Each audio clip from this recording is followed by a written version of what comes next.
Alright, hi Shek. This is a quick recap of what we have learned for probability. These are the 4 methods. Remember, there are 4 methods, not 4 C's. There are only 2 C's here. The C's are this one here, this C and that C. Okay? So it's not 4 C's, it's 2 C. The picture is 4 musketeers wearing miniskirts shouting "Independent me."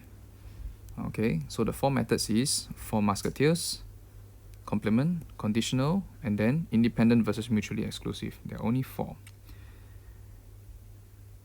Your question is, alright, when do I apply them? Okay, I will tell you where is the trigger phrase or the things that you will see. We start off with the bottom, independent or mutually exclusive.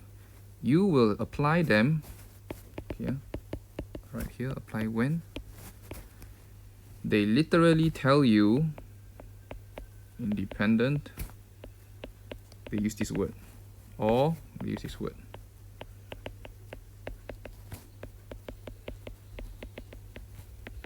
So for example, they tell you A and B are independent. Okay, that means you can use this formula here, this independent formula. Alright, or mutually exclusive, A and B are mutually exclusive, then you can apply this formula. That's all. You only use them when they tell you independent or mutually exclusive. So that's the bottom one done. Okay, let's look at the 2 C's here. I'd like to talk about this one.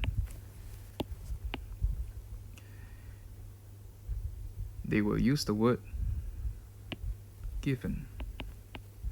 See the word that I highlighted here, given? That is the trigger phrase they use.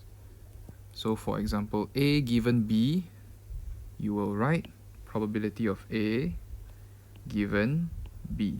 That's how you write it. Then you can expand out this formula over here. So again, for conditional probability, you only use it when they have the word given.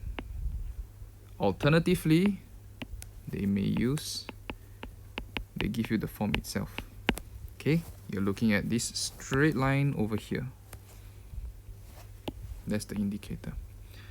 Alright, for complement, literally, look at this sign over here, the prime. Okay, that one does not need much explanation. You use complement when you have the prime there. Right, that's only for Venn diagram. Alright, and then the last one, okay, so this one is here. You'll see the prime. The prime. Okay, last one is the 4 musketeers. You apply the 4 musketeers when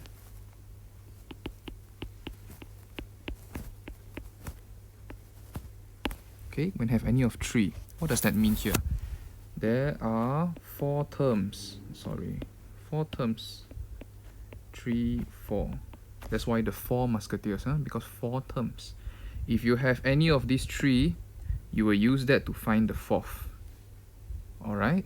That's when you apply the 4 musketeers. So for example, they give you, let's say they give you PA is 0.1 and PB is 0.2.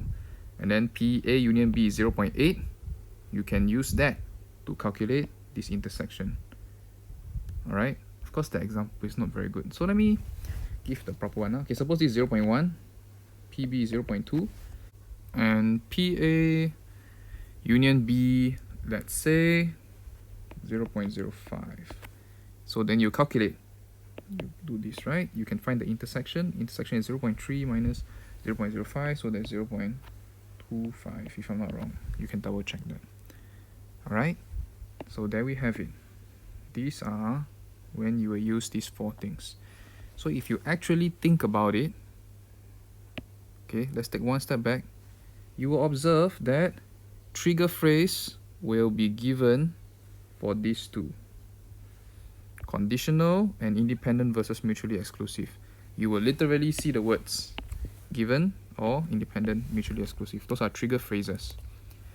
If you look at the complement, there is kind of like a trigger phrase. You see the prime over there. So technically speaking, 3 of these 4 methods all have trigger phrase. The only one that does not have a trigger phrase is your 4 musketeers. You have to recognize the form and see that they have give you 3 information. Then you can apply these 4 musketeers. Okay, so I hope this helps. Please go and familiarize yourself with the trigger phrase and these four musketeers formula. Okay, hope this helps.